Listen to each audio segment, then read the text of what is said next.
नमस्कार। आयन भारत में आपका बहुत बहुत स्वागत है। आप देखना शुरू कर चुके हैं राष्ट्रपथ विद अर्चना सिंह। आज दिल्ली में मतदान हो रहा है।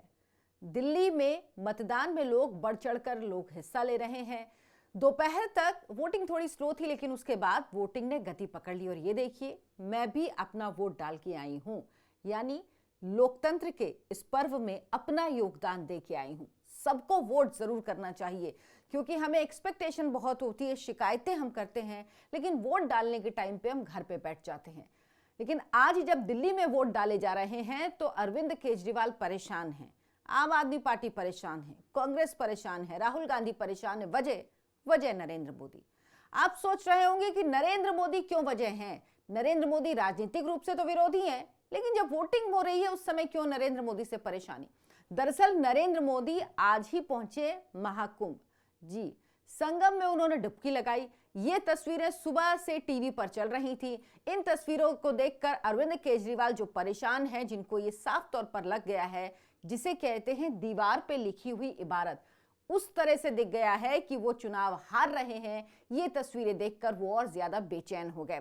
दिल्ली की 70 सीटों पर सुबह 7 बजे से ही वोटिंग होने लगी थी, और इसके अलावा जो बूथ बनाए गए थे वो तकरीबन 13,766 पोलिंग स्टेशन दिल्ली में बनाए गए। बहुत अच्छे से वोटिंग हो रही है। मैं खुद वोट डालने गई, कोई परेशानी नहीं, बहुत स्मूथ है वोटिंग। और लोग अब दोपहर के बाद बढ़ चढ़कर निकलने लगे वोटिंग करने के लिए। सुबह गति कुछ कम थी। पिछली बार तकरीबन 62% वोट था, और इस बार उम्मीद की जा रही कि वोट उससे ज्यादा होगा। लेकिन प्रधानमंत्री के प्रयागराज जाने की तस्वीरों से कैसे अरविंद केजरीवाल डर गए हैं, क्योंकि कांग्रेस पार्टी तो पहले ही मान चुकी है कि बीजेपी की सरकार बन रही है। ये कैसे हुआ? दरअसल कांग्रेस पार्टी कह रही कि आम आदमी पार्टी चुनाव हार रही है। अब आम आदमी पार्टी चुनाव हार रही है तो जाहिर सी बात है, कांग्रेस के साथ तो ऐसा कोई कमाल होने वाला नहीं कि वो 4% से सीधे 0 सीट से सीधे 36 सीटें लेके सरकार बना ले। ये होना नहीं है। तो जाहिर सी बात है, उनको भी दिख रहा है, कांग्रेस को भी दिख रहा है कि बीजेपी सरकार बना रही है। लेकिन प्रधानमंत्री नरेंद्र मोदी 11 साल पहले प्रधानमंत्री बने, और अभी तक वो 8 में से ऐसे 6 मौके रहे हैं कि जब वो किसी तीर्थ स्थल पर गए हैं तो 6 मौकों पर उन्होंने जीत हासिल की है। अब सोचिए, प्रधानमंत्री नरेंद्र मोदी ने महाकुंभ में जाने के लिए 5 फरवरी ही क्यों चुनी? क्योंकि तीनों शाही स्नान हो चुके हैं, खत्म हो चुके हैं तीनों शाही स्नान जो मुख्य होते हैं। तो सबसे ज्यादा भीड़ शाही स्नान में होती है, और उसके बाद अब जब वहां पर भीड़ कम है तो प्रधानमंत्री नरेंद्र मोदी पहुंचे, क्योंकि अब श्रद्धालुओं की संख्या भी धीरे धीरे कम होने लगती है। लेकिन इससे आम आदमी पार्टी और कांग्रेस क्यों डर गई है, उसकी वजह आंकड़े हैं। ये कुछ आंकड़े ऐसे हैं जो आम आदमी पार्टी और कांग्रेस पार्टी को डरा रहे हैं। दरअसल जब जब नरेंद्र मोदी 8 बार अगर गए हैं तीर्थ स्थलों में, जब वोटिंग हो रही थी उस दौरान, तो उन्हें जीत मिली है। 11 बार प्रधानमंत्री गए हैं। मैं आपको सिलसिलेवार तरीके से ये 8 घटनाएं बताऊंगी जब प्रधानमंत्री नरेंद्र मोदी गए हैं, कहां कहां पे गए हैं। एक तो आज की ही तस्वीर है, जब 5 फरवरी को दिल्ली में वोटिंग हो रही है तो प्रधानमंत्री नरेंद्र मोदी संगम पहुंचे। वहां उन्होंने संगम में डुबकी लगाई, आचमन किया। प्रधानमंत्री ने इस दौरान गले में रुद्राक्ष पहनी हुई थी, हाथ में भी उनके रुद्राक्ष की माला थी, और स्नान के बाद उन्होंने भगवान सूर्य को भी जल अर्पण किया। ये देखकर कितने लोगों के मन में सांप लौट गए हैं, ये आप समझ ही सकते हैं। इससे पहले अभी हाल ही में 2024 के अंत में ही हरियाणा के चुनाव हुए थे। हरियाणा के चुनाव में के दौरान प्रधानमंत्री नरेंद्र मोदी जब 90 सीटों पर सिंगल फेज की वोटिंग हो रही थी, यानी 90 सीटों पर हरियाणा में एक साथ चुनाव हुआ था, उस दिन प्रधानमंत्री नरेंद्र मोदी महाराष्ट्र पहुंचे थे। महाराष्ट्र के वाशिम में वो जगदम्बा माता मंदिर पहुंचे थे, जहां उन्होंने पूजा की थी। और आपको याद होगा, नगाड़ा भी बजाया था। उसी नगाड़े की गूंज अभी तक राहुल गांधी को सुनाई देती है। हरियाणा में इतनी बुरी हार हुई कांग्रेस की, जो कांग्रेस ने सोचा नहीं था। कांग्रेस सोच रही थी कि हरियाणा जीतना तो उसके लिए बहुत आसान है। उसके अलावा प्रधानमंत्री नरेंद्र मोदी जब लोकसभा चुनाव में आखिरी चरण में 8 राज्यों के लिए वोटिंग हो रही थी, 57 सीटों के लिए, तब प्रधानमंत्री नरेंद्र मोदी उसी शाम, आपको याद होगा, 30 मई को कन्याकुमारी पहुंचे थे, और 65 घंटे तक विवेकानंद रॉक मेमोरियल में वो रहे थे। वहां उन्होंने साधना की थी, और वहां तमिल कवि तिरुवल्लूर की 133 फीट ऊंची प्रतिमा के दर्शन भी किए थे। उस समय प्रधानमंत्री की बहुत सारी तस्वीरें वायरल हुई थी, चल रही, जिसमें उन्होंने रुद्राक्ष पहना हुआ था, माला जप रहे थे, ध्यान मंडपम में बैठे थे, कॉरिडोर में बैठे थे, स्वामी विवेकानंद की प्रतिमा को नमन कर रहे थे। ये सब देखकर कहा गया कि क्यों गए हैं, लास्ट फेज की वोटिंग है, इस वक्त प्रधानमंत्री को नहीं जाना चाहिए, इससे वोटिंग पे असर पड़ता है। लेकिन भाई बहुत जरूरी है मैसेजिंग। मैसेजिंग आप क्या करते हो ये बहुत जरूरी है। और भाई जिनको इस बात से ऐतराज है वो ये क्यों नहीं बताते कि वो खुद ऐसा क्यों नहीं करते। अगर उनको राजनीति करनी नहीं आती है तो ये उनकी प्रॉब्लम है। प्रधानमंत्री को कुंभ में जाना ही है, प्रधानमंत्री को रॉक मेमोरियल जाना ही था विवेकानंद जी को नमन करने के लिए। उन्होंने दिन चुना, ये आप भी चुन सकते हैं, ये आपके पास भी पॉसिबिलिटी होती है। लेकिन आपका दिमाग नहीं चलता। दरअसल दिक्कत ये, आपका दिमाग सिर्फ ये चलता है कि किस तरह से आरोप लगाए जाएं, किस तरह से बताया जाए कि गलत वोटिंग हुई, किस तरह से बताया जाए कि चुनाव आयोग गड़बड़ है। मतलब इस पे काम ना किया जाए कि किस तरह से वोट पड़े, इस पे काम किया जाए कि कहीं हार का ठीकरा हमारे सर पे ना फूटे। अब लोकसभा चुनाव की तारीख 20 मई याद करिए, 20 मई 2024 जब 5वें चरण की वोटिंग हो रही थी। 8 राज्यों की 49 लोकसभा सीटों पर वोट डाले जा रहे थे। इसमें ओडिशा की 5 सीटें भी शामिल थीं। प्रधानमंत्री नरेंद्र मोदी जगन्नाथपुरी पहुंचे और जगन्नाथ मंदिर में पूजा अर्चना भी की। और आपको याद होगा ओडिशा में बीजेपी ने पहली बार अपने दम पर सरकार बनाई, जिसकी उम्मीद शायद खुद बीजेपी को भी नहीं रही होगी। 49 सीटों में से 16 सीटें बीजेपी ने जीत ली थी। 13 मई 2024 जब लोकसभा चुनाव चल रहा था, चौथे फेज की वोटिंग हो रही थी। 10 राज्यों की 96 सीटों पर वोटिंग हो रही थी। पीएम मोदी बिहार के पटना साहिब गुरुद्वारा पहुंचे, गुरुद्वारे में सेवा किया, उन्होंने रोटियां बनाई, श्रद्धालुओं को खाना परोसा और जो लोग वहां पे आए थे उनसे मुलाकात की, उन्होंने सेवा की लंगर में। और इसके बाद नतीजा आपके सामने है, 96 सीटों में से 39 पर बीजेपी ने जीत हासिल की। 5 मई 2024 ये तारीख जब प्रधानमंत्री नरेंद्र मोदी अयोध्या के राम मंदिर पहुंचे। तीसरे फेज में उस वक्त चुनाव चल रहे थे। 12 राज्यों की 94 सीटों पर वोट डाले जा रहे थे। यूपी की 10 सीटें इसमें शामिल थी।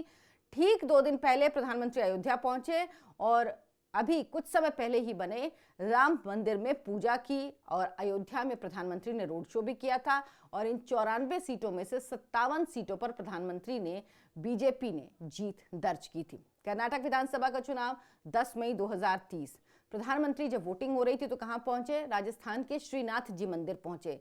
वहां जब कर्नाटक में 224 सीटों पर वोटिंग चल रही थी तो पीएम ने श्रीनाथ जी के मंदिर में पूजा अर्चना की, जो भगवान श्री कृष्ण का बाल स्वरूप है, बाल स्वरूप में पूजे जाते हैं।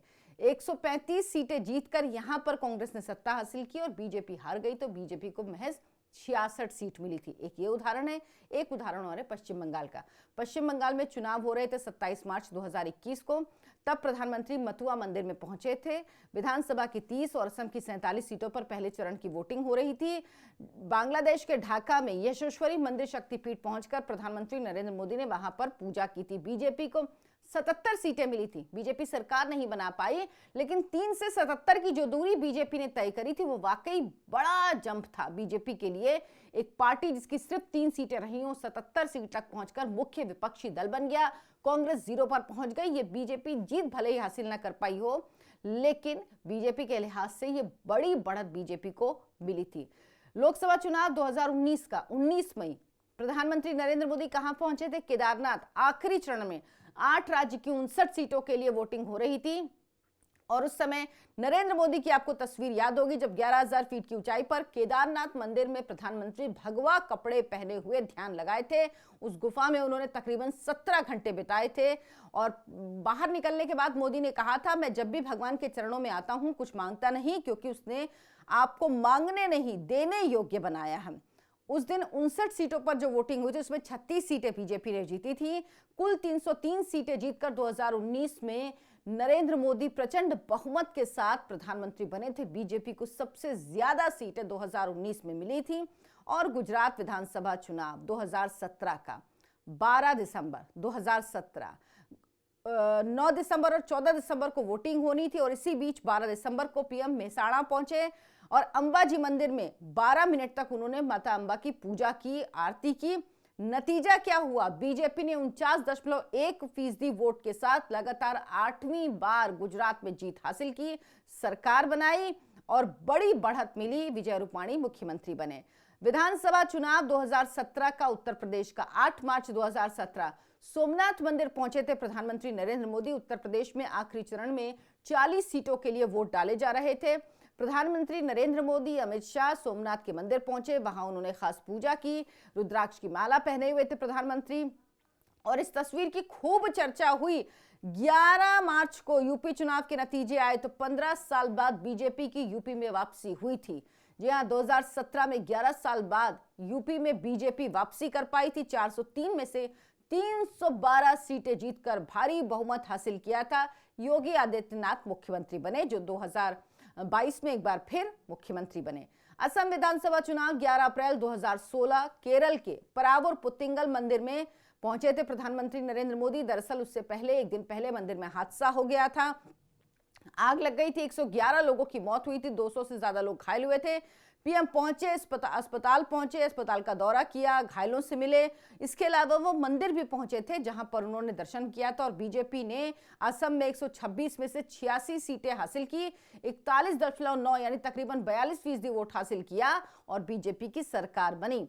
दोनों लोकसभा चुनाव में तीर्थ यात्राओं पर जाने का असर किया। दोनों लोकसभा चुनाव की अगर हम बात करें तो 6 में से 4 राज्यों में और साथ ही 4 राज्यों में बीजेपी की वापसी हुई। 2005 को संगम में स्नान से पहले मोदी ने 11 बार वोटिंग के दिन किसी न किसी तीर्थ यात्रा पर रहे हैं। वो इस दौरान 2 बार लोकसभा और 6 बार राज्यों में विधानसभा चुनाव हुए। दोनों लोकसभा में बीजेपी ने सत्ता में जीत हासिल की, सत्ता में अपनी वापसी की, जबकि 6 राज्यों में से 4 राज्यों में बीजेपी ने सरकार बनाई। 75% स्ट्राइक रेट है, ये किसी भी लिहाज से बहुत बेहतरीन स्ट्राइक रेट है। तो 11 चुनाव वाले दिन तीर्थ यात्रा में मोदी ने कुल 1662 सीटों को कवर किया। इसमें से 854 सीटें बीजेपी ने जीत ली, यानी करीब 52% स्ट्राइक रेट है। अब कुछ लोगों को लगता है कि इससे क्या फर्क पड़ेगा, कुछ एक्सपर्ट मानते हैं कि इससे फर्क नहीं पड़ता, लेकिन वाकई आप सोचिए, कुछ परसेंट वोटर्स होते हैं जो फ्लोटिंग वोटर्स होते हैं, वो जब इन तस्वीरों को देखते हैं तो वाकई असर पड़ता है इनका। लेकिन हाँ, ये कहिए कि एकदम शिफ्ट हो जाए, ऐसा नहीं होता। लेकिन उस दिन ये एक स्ट्रैटेजी है, नरेंद्र मोदी स्ट्रैटेजी के तहत काम करते हैं। एक स्ट्रैटेजी है कि नरेंद्र मोदी टीवी पर नजर आते हैं, एक रिकॉल वैल्यू होती है आपको। जब आप किसी को देखते हो तो आप उसकी बातों से कनेक्ट कर पाते हो, आपको लगता है कि हाँ, ये बात इस व्यक्ति ने कही, इसके वादे हैं, वो सामने नजर आता है, तो इसका प्रभाव जरूर पड़ता है। और प्रधानमंत्री नरेंद्र मोदी स्ट्रैटेजी के नाम पे बहुत बेहतरीन स्ट्रैटेजिस्ट हैं और उनको पता है कि कब किस वक्त क्या करना है। उनकी प्लानिंग बहुत लॉन्ग टर्म की होती है। कहते हैं जब 2024 का चुनाव नरेंद्र मोदी ने जीता तो 2029 की प्लानिंग उसके बाद शुरू हो गई। तो इतनी दूर का सोचते हैं नरेंद्र मोदी। और कुछ लोग हैं जो आज भी नहीं कंसंट्रेट करते, उनको समझ ही में नहीं आता, ना उनकी कोई रणनीति है, ना कोई फॉरवर्ड प्लानिंग है। वो सिर्फ दूसरों पर कीचड़ उछालते हैं, वो सिर्फ कमियां ढूंढते हैं, वो सिर्फ गलतियां ढूंढते हैं। अरविंद केजरीवाल दिल्ली के चुनाव में वापसी करेंगे या नहीं, ये देखने वाली बात होगी। लेकिन अभी तक जो हालात बता रहे हैं वो साफ साफ कह रहे हैं कि अरविंद केजरीवाल की वापसी मुश्किल है। अरविंद केजरीवाल अपनी सीट बचा नहीं पाएंगे, आतिशी की भी सीट में मुश्किल है। और जो मनीष सिसोदिया डिप्टी सीएम थे, जो शराब घोटाले में अरविंद केजरीवाल के साथ ही जेल काट के आए, जमानत पर बाहर हैं दोनों, उनके लिए मुश्किलें इस बार बहुत ज्यादा है। लेकिन कांग्रेस क्या वाकई कुछ कर पाती है, ये देखना होगा। और क्या प्रधानमंत्री की जो प्रयाग से तस्वीरें आई, उनका भी कुछ असर होगा, इन सब का जवाब 8 फरवरी को मिल जाएगा। तो 8 फरवरी को भी हमारे साथ सुबह से जरूर जुड़े रहिए। हम आपको सुबह से अपडेट देंगे चुनाव नतीजों का। धन्यवाद। अगर आपको हमारा वीडियो पसंद आया हो तो लाइक करें, शेयर करें। हमारे चैनल आयन भारत को सब्सक्राइब जरूर कर लें। नमस्कार।